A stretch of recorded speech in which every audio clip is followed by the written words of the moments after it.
हमारा प्रोग्राम ज़बरदस्त तरीके से कामयाब हुआ।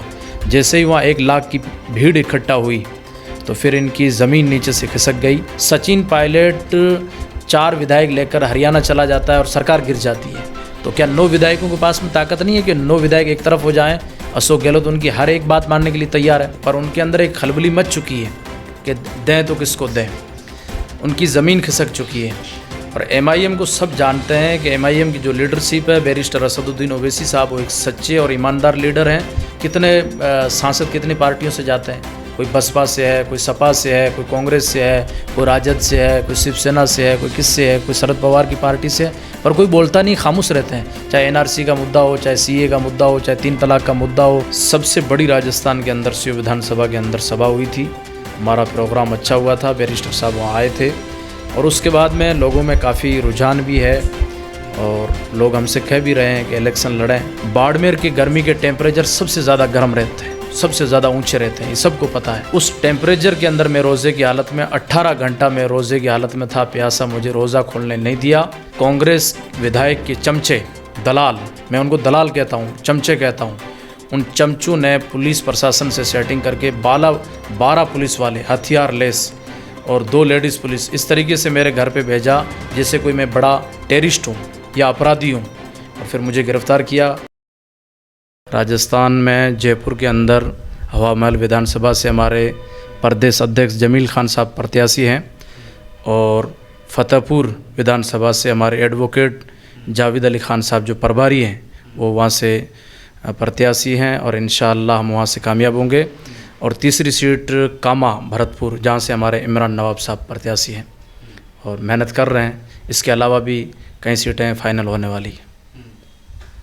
बहुत कम वक्त तो बचा है चुनाव में, 25 नवंबर को वोटिंग होनी है। अभी 3 प्रत्याशियों का ऐलान पार्टी ने किया है। देरी क्यों हो रही है और किसका इंतज़ार किया जा रहा है और कितनी सीटों पर पार्टी जो है अपने प्रत्याशियों को उतार सकती है? देरी इसलिए हो रही है कि 1 साल हुआ है पार्टी को राजस्थान में आए हुए। हमारी राजस्थान में हर जगह मेहनत हो रही है, पर कई जगह संगठन कमज़ोर हैं, इसलिए हम कमज़ोर संगठन होने के नाते वहाँ इलेक्शन नहीं लड़ रहे हैं। और जहाँ जहाँ हमारे संगठन मजबूत हैं वह पार्टी इलेक्शन लड़ेगी और इलेक्शन लड़ने के लिए हमारे प्रदेश अध्यक्ष साहब और राष्ट्रीय अध्यक्ष साहब हो जल्दी इसका फैसला लेंगे। अच्छा, कांग्रेस की यहाँ पर गवर्नमेंट है, इससे पहले BJP की आपने देखी, तो ये बताइए कि जो यहाँ के मुस्लिम मतदाता हैं उनका रुझान कांग्रेस की तरफ ज़्यादा है। ओवैसी साहब ने जब राजस्थान में एंट्री मारी तो कांग्रेस ने तमाम इल्ज़ाम लगाए, चाहे वो आप ले लीजिए किसी भी स्टेट में ले लीजिए, तो यहाँ पर ये कहा जा रहा है कि जो है BJP को लाने के लिए, कांग्रेस को ख़त्म करने के लिए ओवैसी ने यहाँ पर एंट्री मारी है। इसको आप कैसे देखते हैं?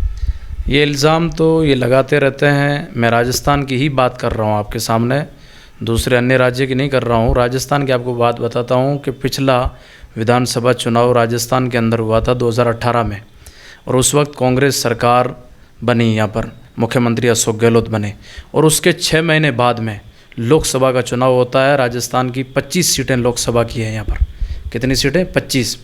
25 की 25 भारतीय जनता पार्टी जीत जाती है। जब तो ओवैसी साहब यहाँ नहीं थे, मजलिस नहीं थी, हम नहीं लड़े, फिर 25 में वो कामयाब कैसे हुए? तो यहाँ पर कोई मुसलमानों का कांग्रेस की तरफ रुझान नहीं है। ठीक है, हमारे पास में ऑप्शन नहीं था, तीसरा ऑप्शन नहीं था कि हम किसके पास में जाएं। अब हमारी जमात मजलिस आ चुकी है और इंशाअल्लाह हम मिलजुल के और इत्तेहाद हासिल करके हम मजलिस को कामयाब करेंगे और बड़े ज़ोर और शोर से हम चुनाव में कामयाब होंगे इंशाअल्लाह। अच्छा, आप बाड़मेर की शिव विधानसभा सीट से आते हैं आप, तो वहाँ पर क्या है रुझान, क्योंकि वहाँ का माहौल क्या है? और ये भी देखा जा रहा है कि वहाँ पर जो भारत पाकिस्तान का बॉर्डर भी है वहाँ पर, शायद जितना जानकारी मुझे है, तो वहाँ का जो मुस्लिम मतदाता है वो किधर जाना चाह रहा है? हमारे बाड़मेर में कुल 7 विधानसभा सीट है और उसके बाद में अभी 2 ज़िले अलग हो गए हैं, जैसे बालोतरा अलग हुआ, बाड़मेर अलग है। बाड़मेर में 6 कांग्रेस MLA हैं और 1 भारतीय जनता पार्टी से। हमेशा ही कांग्रेस पार्टी पश्चिमी राजस्थान से मजबूत रही है और वहाँ के मुस्लिम मतदाताओं ने हमेशा ही कांग्रेस के साथ में रहे। 99% कांग्रेस के साथ में रहें, पर कांग्रेस पार्टी ने वहाँ के मुसलमानों के साथ में नाइंसाफ़ी की है, जिसमें कोई शक नहीं है। कई सालों से हम सिंधी मुस्लिम विकास बोर्ड बनाने की मांग कर रहे थे। हमारा प्रभाव सिंधी मुस्लिम विकास, जो सिंधी मुस्लिम कौम है, इसका जिलों पर नहीं 27 विधानसभा पर, और उसके बाद में काफ़ी संघर्ष के बाद में अभी सरकार ने वो मुस्लिम विकास बोर्ड, सिंधी मुस्लिम विकास बोर्ड बनाया है। अब हमारे पास में विकल्प है, MIM भी स्यू विधानसभा के अंदर आ चुकी है, और सबसे बड़ी राजस्थान के अंदर स्यू विधानसभा के अंदर सभा हुई थी। हमारा प्रोग्राम अच्छा हुआ था, बैरिस्टर साहब वहाँ आए थे, और उसके बाद में लोगों में काफ़ी रुझान भी है, और लोग हमसे कह भी रहे हैं कि इलेक्शन लड़ें, पर थोड़ा सा हम संगठन की तरफ देख रहे हैं। संगठन हमारा मजबूत हो जाए तो अच्छा है। हमारे प्रयास जारी है, कोशिश जारी है कि हम इंशाअल्लाह विधानसभा का इलेक्शन लड़ेंगे, और अगर कोई ऐसी स्थिति बन जाती है तो उसके बाद में जो नीचे वाले इलेक्शन हैं, जैसे पंचायत डेलीगेट के, ज़िला परिषद के, ये सारे इलेक्शन हम लड़ेंगे, सारे इलेक्शन लड़ेंगे, इसमें से कोई इलेक्शन नहीं छोड़ेंगे। और पर कोशिश हमारी पूरी जारी है कि इंशाअल्लाह हम स्यू विधानसभा में इलेक्शन लड़ाएं। उसमें गिरफ्तारी भी आपकी हुई थी, तो क्या वजह थी, क्यों गिरफ्तारी हुई थी, क्या कोई साजिश थी उसमें? हाँ, वो साजिश पहले से तैयार हो चुकी थी। असद साहब का वहाँ पर प्रोग्राम था घाघरिया के अंदर, स्यू विधानसभा में बहुत बड़ा प्रोग्राम था, जिससे कांग्रेस की ज़मीन हिल चुकी थी। सियासी एक हलचल आ गई थी वहाँ पर कि ज़मीन उनकी खिसक रही थी। वो लोग राजाओं की तरह राज कर रहे थे वहाँ पर, कोई भी उनके खिलाफ़ बोलता नहीं था, जो बोलता था शासन का दुरुपयोग करके उसको गिरफ़्तार करवा लेते थे। लेकिन मेरे खिलाफ़ इन्होंने साजिश काफ़ी महीनों से पहले बना रखी थी। जैसे ही ये घाघरिया के अंदर हमने प्रोग्राम कराया, पूरी हेडिंग प्रोग्राम की मैं संभाल रहा था, और हमारे पार्टी के पूरे वर्कर और पार्टी के जो प्रदेश अध्यक्ष हैं, प्रभारी हैं, उनकी पूरी अहम हमारे ऊपर निगरानी थी। हमारा प्रोग्राम ज़बरदस्त तरीके से कामयाब हुआ। जैसे ही वहाँ 1 लाख की भीड़ इकट्ठा हुई तो फिर इनकी ज़मीन नीचे से खिसक गई। फिर इन्होंने रमज़ान के महीने में मैं रोज़े की हालत में था। बाड़मेर की गर्मी के टेम्परेचर सबसे ज़्यादा गर्म रहते हैं, सबसे ज़्यादा ऊंचे रहते हैं, ये सबको पता है। उस टेम्परेचर के अंदर मैं रोज़े की हालत में 18 घंटा मैं रोज़े की हालत में था, प्यासा, मुझे रोज़ा खोलने नहीं दिया। कांग्रेस विधायक के चमचे, दलाल, मैं उनको दलाल कहता हूँ, चमचे कहता हूँ, उन चमचों ने पुलिस प्रशासन से सेटिंग करके 12 पुलिस वाले हथियार लेस और 2 लेडीज़ पुलिस इस तरीके से मेरे घर पे भेजा जैसे कोई मैं बड़ा टेररिस्ट हूँ या अपराधी हूँ, और फिर मुझे गिरफ़्तार किया और लेके गए वहाँ पर। मैंने पूछा, भैया मैं पार्टी का एक ज़िम्मेदार हूँ, आपने कोई नोटिस ही नहीं दिया। तो कहा कि हमें ऊपर से आदेश है। मैंने कहा आदेश है तो नोटिस दो। तो कहा नोटिस हमारे पास में नहीं है। मैंने कहा बगैर नोटिस के आप गिरफ़्तार नहीं कर सकते, मेरा गुनाह क्या है आप साबित करें। फिर वो गुनाह कोई साबित नहीं कर पाए, पर मुझे 107 और 151 में उन्होंने पाबंद किया। फिर ज़मानत हुई। इसके पीछे MLA साहब के चमचों का, MLA साहब के बेटे का और मेरे ही परिवार में 1-2 बंदे हैं जिनका पूरा हाथ था मुझे गिरफ़्तार करवाने में। पर मेरे पास में किसी के प्रतिगंदी सोच नहीं है, कोई कुछ भी करे हमारा कोई फ़र्क नहीं पड़ता है। अच्छा, आप जो सीट है तो ये कहा जा रहा है कि 1980 के बाद वहाँ पर जो है 2 बार लगातार कोई MLA नहीं रहा है, शायद जहाँ तक जानकारी हमें है। कैसा है वहाँ पे? अगर मान लीजिए कि आपको पार्टी प्रत्याशी बनाती है, मुस्लिम MLA है वहाँ पे, तो जनता के लिए ये समझना बड़ा टफ हो जाएगा और डिसाइड करना भी मुश्किल हो जाएगा कि हम चुने तो चुने किसको। एक तरफ कांग्रेस के अमीन खान है जो मुस्लिम चेहरा है, एक तरफ आप।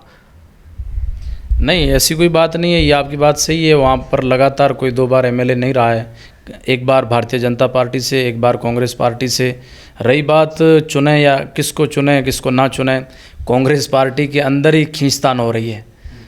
3 जने वहाँ से टिकट मांग रहे हैं। अमीन खान जी अपने बेटे के लिए टिकट मांग रहे थे और ख़ुद भी अपने लिए मांग कर रहे हैं। एक हाजी फ़तेह मोहम्मद खान है जो कांग्रेस पार्टी के ज़िला अध्यक्ष हैं, वो भी मांग रहे हैं। और पूर्व MLA जो इस दुनिया में नहीं रहे, चौटन विधानसभा के अब्दुल हादी जी, उनकी फैमिली से सम्मा बानो जो एक लेडीज़ है, मोहतरमा है, वो भी टिकट मांग रही है। तो अब ये वो उनकी पार्टी का मामला है, वो डिसाइड करेंगे। पर उनके अंदर एक खलबली मच चुकी है कि दें तो किसको दें, उनकी ज़मीन खिसक चुकी है। और MIM को सब जानते हैं कि MIM की जो लीडरशिप है, बैरिस्टर असदुद्दीन ओवैसी साहब, वो एक सच्चे और ईमानदार लीडर हैं और हक और हुकूक की लड़ाई लड़ रहे हैं। भारत के संविधान के दायरे में रहकर भारत के मुसलमानों की, दलितों की, शोषितों की, वंचितों की, अगड़ों की, पिछड़ों की, सबकी लड़ाई लड़ रहे हैं। भारत की लोकसभा में आपने देखा होगा कितने सांसद कितनी पार्टियों से जाते हैं। कोई बसपा से है, कोई सपा से है, कोई कांग्रेस से है, कोई राजद से है, कोई शिवसेना से है, कोई किससे है, कोई शरद पवार की पार्टी से है, पर कोई बोलता नहीं, खामोश रहते हैं। चाहे एनआरसी का मुद्दा हो, चाहे सीए का मुद्दा हो, चाहे 3 तलाक का मुद्दा हो, चाहे रोहित वेमुला का मामला हो, चाहे जुनैद नासिर की हत्या हो, चाहे अभी इकबाल खान को मारा गया हो, किसी की भी हत्या हो, अखलाक को मारा गया हो, पहलू की हत्या हो, मॉब लिंचिंग हो, इतने कोई भी मामला हो, कोई कुछ नहीं बोलता है। राजस्थान की विधानसभा में 9 मुसलमान थे, आपको पता होगा। 9 में से कोई भी मुसलमान, राजस्थान में 2-4 ऐसे वाक़े हो चुके हैं, पर 9 मुसलमानों में से कोई विधानसभा में खड़ा होकर बोलता नहीं है। फिर ये 9 विधायक काम किसके? हमने इनको चुना है, हम इनको वोट देते थे, इनको कामयाब करके राजस्थान की असेंबली में, विधानसभा में भेजते थे कि हमारे मसाइल उठाएं। ये पर सचिन पायलट 4 विधायक लेकर हरियाणा चला जाता है और सरकार गिर जाती है। तो क्या 9 विधायकों के पास में ताकत नहीं है कि 9 विधायक एक तरफ हो जाएं? अशोक गहलोत उनकी हर एक बात मानने के लिए तैयार है, पर वो करते भी नहीं है, बिल्कुल खामोश बैठे हैं, गूंगे, बहरे, लूले, लंगड़े, इस तरीके से बैठे हैं। ऐसे हमें लीडर नहीं चाहिए। आपने बोला कि हमारे मसाइल को उठाने वाला कोई नहीं है, ठीक। जुल्म हुआ यहाँ पर लोगों के ऊपर, जैसा कहना आपका, कोई बोलने वाला नहीं है। 9 विधायक मुस्लिम हैं, कोई बोलता नहीं है। अभी यहाँ पर देखा गया कि रोड रेज में इकबाल को मार दिया गया, इकबाल नाम था उसका, और नासिर जुनैद की हत्या हुई। पार्टी का ये कहना है कि एमआईएम का कि चाहे वो इकबाल की हत्या हो, नासिर जुनैद की हत्या हो, कांग्रेस का कोई स्टैंड नहीं रहा। कांग्रेस, ना ही कांग्रेस ने उनके परिवार से मुलाकात की, ना ही कांग्रेस का कोई लीडर उनको मदद उनके परिवार को पहुंचाई। क्या आपको लगता है कि 9 विधायकों पर दबाव है या फिर पार्टी के ऊपर दबाव है कोई? देखो, नासिर और जुनैद को गाय के नाम पे उनको ज़िंदा जला दिया गया और उनको मारने वाला आरोपी था। हाँ, उसने जलाया था, आरोपी था, मेन आरोपी वही है, ठीक है ना, मेन आरोपी वही है। उसके बाद में हमारे राष्ट्रीय अध्यक्ष पहली बार वहाँ पर जमील साहब, जावेद साहब, इमरान नवाब साहब वहाँ पहुँचे थे, और उसके 3 दिन बाद में मैं बाड़मेर से चलकर 1200 किलोमीटर का सफ़र करके घाटमी का गांव गया था। जुनैद और नासिर की फैमिली से मैं मिला था और वहाँ पर हमने कुछ मदद भी की थी। तो इस तरीके से ऐसी मॉब लिंचिंग होती है, लेकिन 9 मुसलमान विधायक हैं, उसमें से कोई वहाँ नहीं गया। वहाँ की एक मंत्री है, तो कांग्रेस ने किया था ना उसमें। अच्छा, इकबाल की क्या मदद की? क्या मदद की? मुआवजा वगैरह कुछ ऐलान किया था। अच्छा, मुआवजे से एक जान की कीमत चुकाई जा सकती है क्या? नहीं, सरकार को ऑप्शन तो ये रहता है ना लास्ट में, अगर कुछ चला जाए। आचार संहिता लगने वाली थी, चुनावी माहौल था और इनको देना पड़ा। वो इसलिए दिया कि वोट बैंक थोड़ा सा बिखर जाएगा, सरकार बनाने के लिए और सरकार में आने के लिए काम किया। और वो असगर भाई, उनको मारा गया। पीआरपीएफ के जवानों ने ट्रेन के अंदर मारा, पीआरपीएफ के जवानों ने उनको मारा। 3 बंदे थे, जिसमें हमारे एक हिंदू भाई थे, 2 मुसलमान थे, और उसमें हैदराबाद का एक बंदा था। वहाँ की सरकार ने ऑल इंडिया मजलिस इत्तेहादुल मुस्लिमीन की तायद के ज़रिए से उनकी पूरी मदद की। मकान भी मिला, उनको नौकरी भी मिली, सब कुछ मिला। और यहाँ क्या मिला? जुनैद और नासिर को क्या मिला? और उनको क्या दिया? असगर को कुछ भी नहीं दिया। सरकार उनसे मिलने के लिए 9 मुसलमानों में से कोई भी नुमाइंदा उनके घर पे नहीं गया। बिल्कुल जाना था, चाहिए था। कांग्रेस के 9 विधायक हैं, उनको भी जाना चाहिए था, और भी कांग्रेस में सेकुलर जहन रखने वाले लोग हैं, उनको जाना चाहिए। मुख्यमंत्री खुद को जाना चाहिए। 40 सीटों पे हमारे प्रभाव है, हमारा मुसलमानों का। राजस्थान में 40 सीटें मुसलमानों का उस पर प्रभाव है, पर टिकट कितनों को देते हैं? 6 या 7 को। 6 को टिकट देते हैं, 2 निर्दलीय जीत के आते हैं, या बीएसपी से कोई जीत के आता है उसको ले लेते हैं। 40 टिकट मिलने चाहिए।